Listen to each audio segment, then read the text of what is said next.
Nasaan ka man ngayon, inay, pakinggan mo. Lahat ng meron ako ay utang ko sa iyo.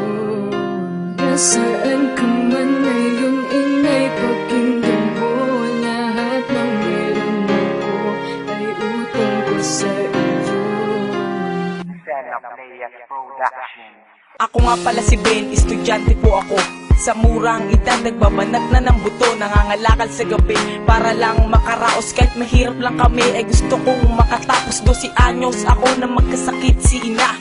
Ilaw ng tahanan namin nanghihina na. Daming problema, pambili pa ng gamot.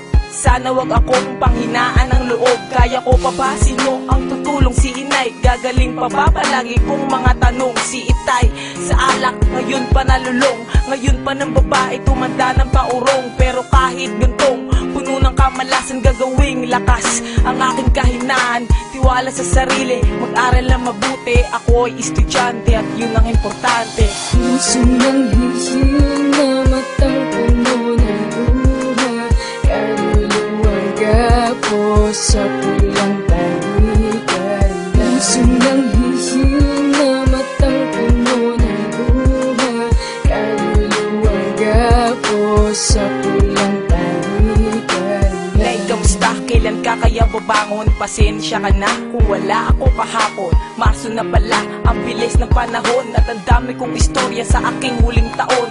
Ina, yung guro ko sa akin ay natutuwa. Taas daw na marka ko, pati ako ay nabigla. Iba palang nagagawa ng sikap at tiyaga. At mukha daw unang pesto'y aking makukuha. Sana lang inay, huwag ka munang bibitaw. Huwag kang tumulad kay itay na hindi na lumitaw. Pag nawala ka pa, wala na papalit. Ang medalyang nakamit, wala na magsasabit. At sa sobrang sakit, hindi ko kakayanin. Huwag mo kong lilisanin, huwag mo kong lilisanin. Uulit-ulitin ko hanggang ako ay mautal. Uulit-ulitin ko kahit walang pambayad sa ospital. Puso ng hihing na matang puno ng luha, kaluluwang gapo sa pulang panikan. Puso ng hihing na matang puno ng luha, kaluluwang gapo sa pulang panikan. Nasaan ka man ngayon, inay, pakinggan mo. Lahat ng meron ako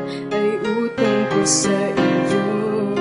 Biyernes ng umaga, suot ko na ang toga. Magtatapos akong walang magulang nakasama. Nag-usal ng dasal, pumikit sandali. Ngunit nakita si inay, ang suot niya ay puti. Abote nga ang ngiti, may gusto akong malaman. Bakit kumakaway siya ba ay nagpapaalam?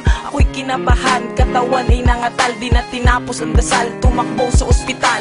Wala na siya, iniwan na ako ni inay. Nasa morgue, isang malamig na bangkay. Gusto kong ilabas, aking nadarama. Pangarap kong nasimulan, itutuloy ko pa ba?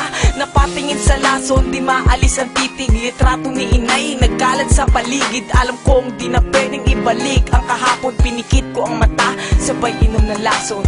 Puso ng hihing na matang puno ng luha, kaluluwang gapo sa pulang